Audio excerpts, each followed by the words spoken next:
Molweni emakhaya nankuvimba esinilungiselele wona ngokuhlwanje. Siqale ngeziphambili.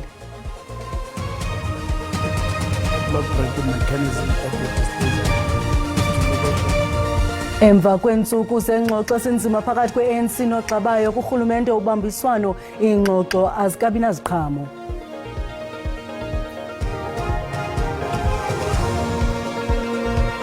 Inani lemisebenzi esisigxina lehle ngo-67,000 nanjengoko iinkampani ezininzi zibhengeze inkqubo yokudenda abasebenzi kwikota yokuqala yalo nyaka.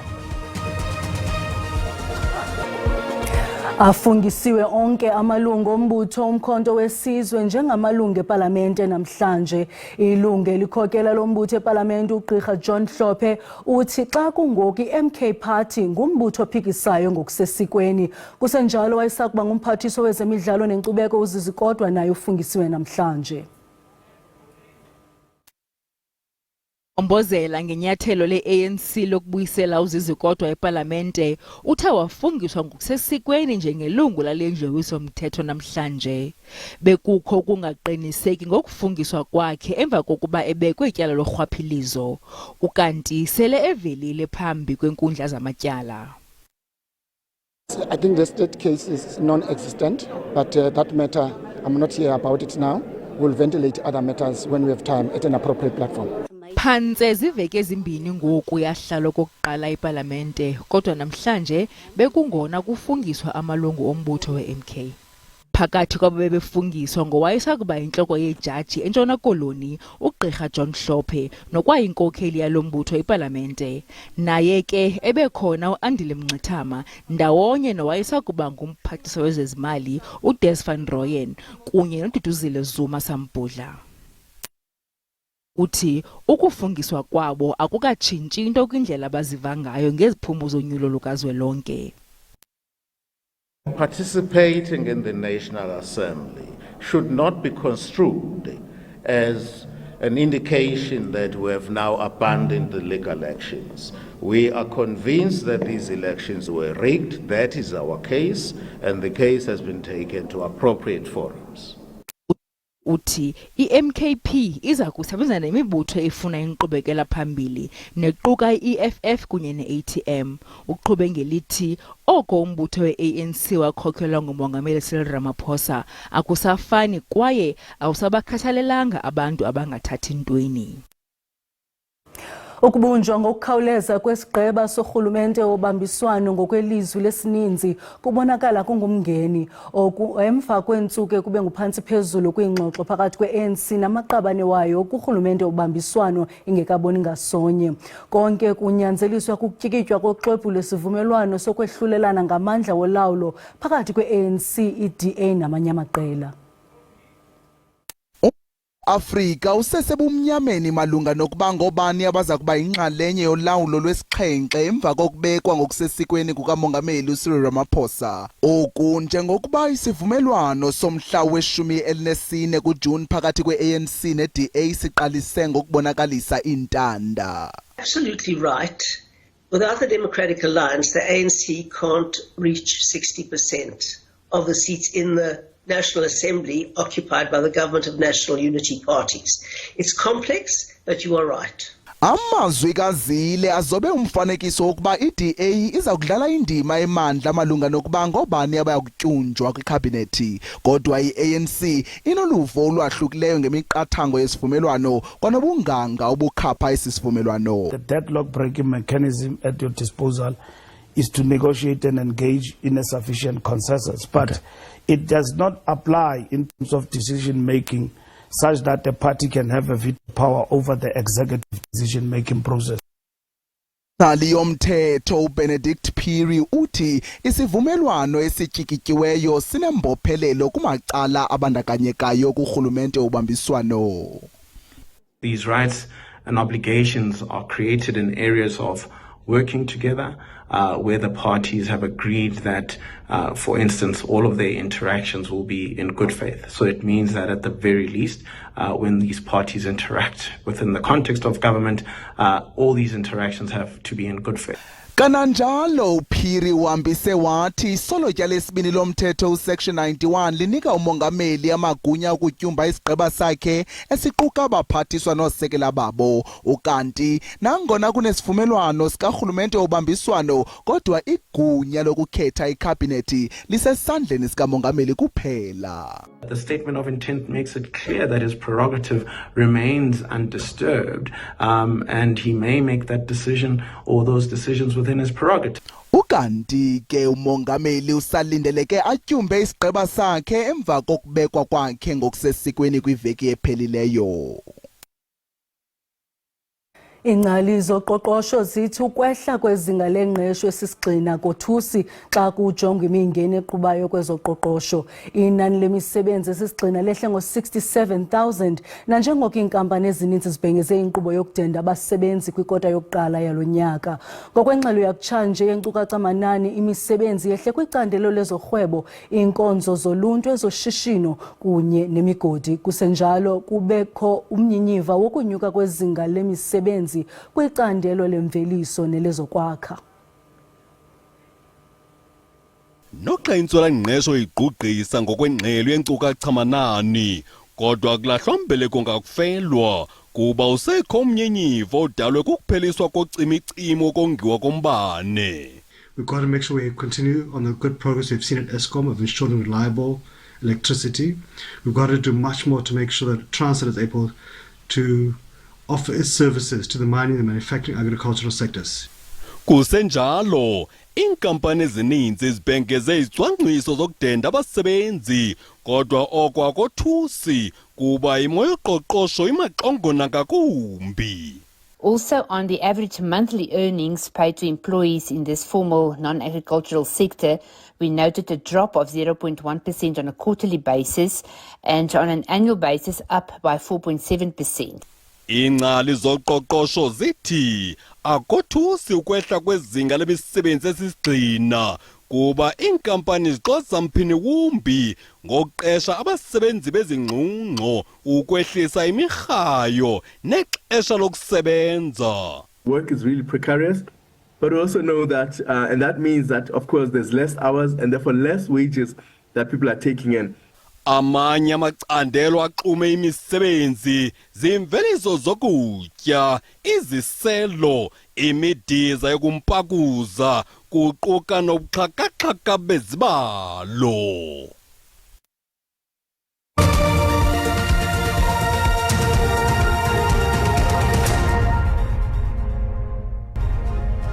Sinamkele kwakhona kwiindaba ze-SABC 1. Uyakwazi ukuzibukela kwakhona ezindaba kwijelo le-YouTube ngokuthi SABC Iindaba zesiXhosa. Ukanti xa ubukele sicela ucofe ulike ze ukuba ukamcofi subscribe sibongoza wenze njalo xa sihlabela mgama. Abantu abaxhamla kwimali esisibonelelo sikarhulumente ezilalini bamemelela ukuba kubuyiselwe inkqubo yokuhlawula inkamnkam kwiindawo zabo. Ukuvalwa kwezi ndawo kushiye uninzi lwabantu abaxhamlayo besokola ukufumana imali yabo. Banyanzeleka bachithe kwakule mali ukuya ezidolophini ezikufutshane, maxesha wambi bacela izihlobo zibakhuphela imali. ISASSA yavala amaziko okurholisa abahlali ngenxa yokwehla kwamanani, kuquka nokuphuculwa kokhuseleko. Intsimbi yesithathu ekuzeni kusa usiya edolophini ekufutshane seyisisiqhelo ebantwini abafumana imali yesibonelelo sika-SASSA kule lali. Abanye bahamba ngentonga ukanti abanye ababoni kakuhle. Iyabaxhalabisa ke into yokuba ukuze bafumane imali yabo baye ezidolophini ngelithi bahlawula kakhulu kwaye akukhuselekanga. Bathi ukuthumela izihlobo kuyingxaki kuba abayifumani iphelele imali yabo. Inxesha uyirhole le mali yakho pha edolophini. Gqiba kwakho uyirhola uthathe ke ngokuyibeka uyifake enxilini yakho. Uhambe nethi ubuthi jiki kanti bakujongile abantwana bakugadile. Xa uthi jiki ubheka pha. Ganga bakuthatha. Thatha yonke lo mali yakho aleke nayo. Uzaba ngathi ke ngokubheka nansi ke emapoliseni. Amapolisa athi oh mama imkile asinokwazi uyifumana. Mli uthi wayethumele unyana wakhe ukuba amkhuphele imali kodwa wavele wahamba nayo waya eKapa kunye nelo khadi. change nxa otherwise la 130 uyisebenzisa ayibakho ndithi ngokukhwela itaxi apho uyafika le bathi ke bakushaya 70 rand. After that uzophinde futhi ukhwele nge40 rand kuzapha la 110 ukhwela ngayo nokubombe yashintsha kakhulu. Andikwazi ke ngenxesha nikela umntanami kaba omnye namnikela usekapa emganelo khathi naphinda aqala phansi futhi. Iso loluntu lithi liyathethathethana namanye amaziko azisa inkonzo ngenjongo zokuqubisana noku. Yethu esinayo ukuthi lama pay points asibiza imali eninzi kakhulu kokuqala. Okwesibili sine problem ye security, but ke abantu abaninzi manje esikhathini esinise baya kuma ATMs, abanye baya ezitolo bayothenga lokho abakufunayo. Sisafuna enye indlela ezowenza ukuthi ikakhulukazi abantu abahlala kude namadolobha sizobanceda kanjani. Inkosi zemveli ziyakuxhasa ukubuyiswa kwendawo zokurhola ezilalini kwaye baceba ukuhlala beyinqila bajonge indima abanokuthi bayidlale ekuqinisekiseni ukhuseleko. NjengoNomzwanele Mngoma kwiindaba ze-SABC eXhorha. Abahlali basothongathe eMantla eTheku nababehlaselwe sisaqhwithi bamemelela urhulumente ukuba angenelele kwakhiweni kwezindlu zabo ngokukhawuleza. Isaqhwithi esinamandla sahlasela lengingqi ekuqaleni kwale nyanga. Ngabantu abali-12 abathi basweleka kule nquleqhu ngelixa konakala amakhaya kunye nezakhiwo. Urhulumente wephondo undwendwelele ngingqi namhlanje ukuzokuhlola umonakalo nendlela abanganceda ngazo. Izisulu zeshingishane esihlasele kule ndawo zithi zibhekene nobunzima namanje bevile enkulungwaneni namakhulu amabili abantu abalahlekelwe amakhaya abo.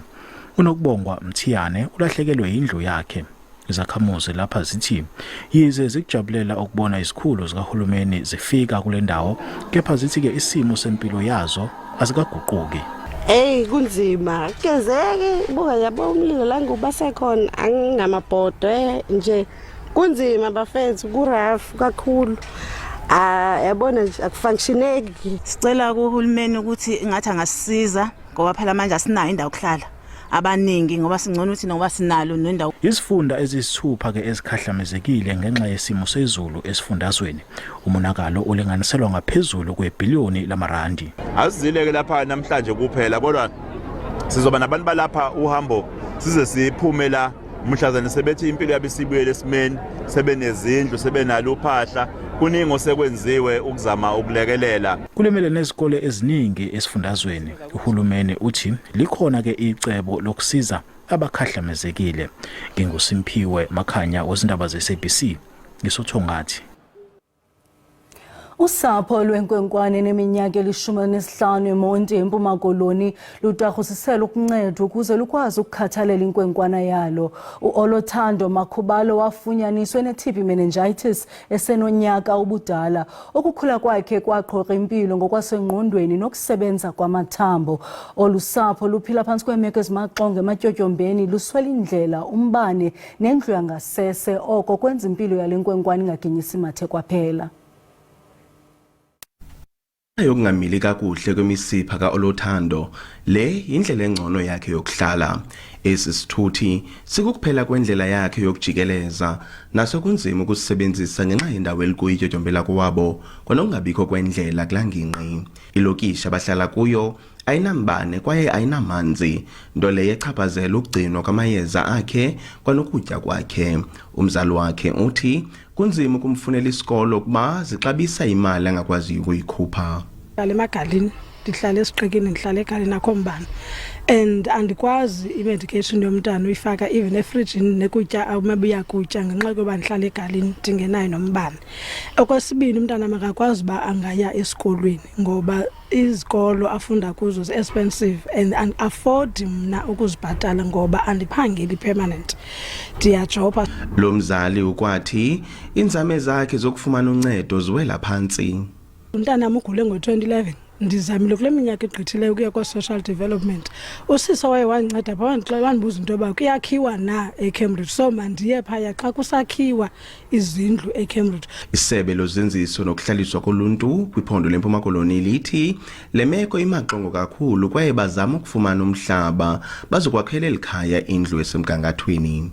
Xa kungoku isebe lifakana umlomo nomasipala weBuffalo City khona ukuze umasipala asinike isite yokuba kukhawuleze kwakhelwe ikhaya eli indlu lisebe. Ukanti isebe lophuhliso lemicimbi yoluntu lithi liza kulindwendwela olusapho kwinzame zokhupho oluthando nosapho lakhe kule meko. Ndingusidima Mveku kundaba ze-SABC ndiseMonti.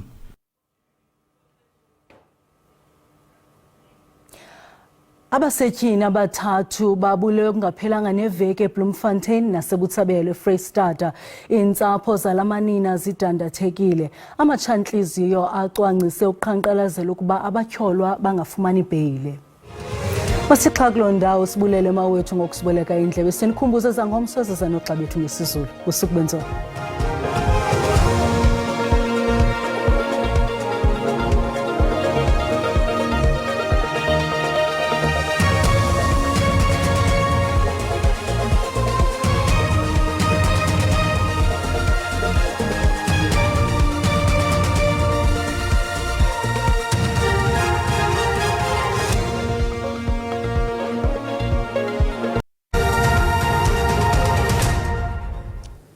Mawahlangana mafulivu micama kuba sembo ndivumele ndinokanyisi nirhabulise iqikelelo lwemozulu yangokuhlwanje. Xa sijonga ke mbukeli imvula nomoya kuyaphawuleka into yokubana noko sizawulindela ke lithe qabaqaba ngamafupha kwindawo eziqhinile koGqeberha, kanti zimvula ezingephi ezingathi sizilindele ezika 30% phaa kwindawo ezikumazantsi phaa komazweni ziqhubeke ngasentla zixananazile naphaa kwindawo ezikufuphi nakopolokwane. Kanti ke mbukeli xa sijonga ngomso imvula nomoya ziyaqhubeka ke mbukeli izibhaxu zenkunku zixananazile komangalisweni ziqhubeke senza njalo koGqeberha ziqhinele ke mbukeli kwindawo eziphaa komazweni. Into ethi ke uba uyaqhuba qiniseka uqhuba ngononophela. Ziqhubeke ke mvula izingephi ezika 30% phaa kwindawo ezikufuphi khona kaloku mbukeli ngaphaa komazweni. Kanti ke ngokuhlwa uSouth African Weather Services uyowakhupha isilumkiso sokuba singalindela ukulatyuza kwamaza kwindawo ezigudle unxweme kaloku phaa koNtshona Koloni. Kanti ke mbukeli kananjalo ke ngomso ayaqhubeka lamaza elatyuza eqhubeke kananjalo phaa kwindawo ezikomangalisweni. Ngokumbukeli sawujonga amaqondo obushushu aphantsi ke ngokuhlwa xa sijonga kwindawo eziphaa phezulu koMusina 14 degrees, kanti ke babambane ngemanqaku nayo iPhalaborwa sisona izantsi phaa koPietermaritzburg lebanda liqhaqhazalisa amazinyo ngaye -2 degrees, kanti ke phaa emazweni ngu-13 degrees. Esajonisi phaa koSinuka nguye u-13 degrees. Xa siya ke phaa kwaBhaca eMount Frere singene ke siqhinele emaCerhweni singene emaMpondweni singene phaa koXilinka emkhambeni konowelala khona mbukeli liyabanda ngo-7 degrees. Mayiqhuma imbawule ekomani kuba khona babanengemananqaku ngaye u-3 degrees. Kanti ke amaqondo obushushu asijonga ke mbukeli ngomso kuyaphawuleka into yokubana noko lithe ukufudumala ke kwindawo ezininzi. Kanti ke xa sojonga phaa kwindaba ezixananazileyo kophumleni nguye u-20 degrees. Ndisatsho ndithi maziqhume inqawe emaxhekweni ixhosi.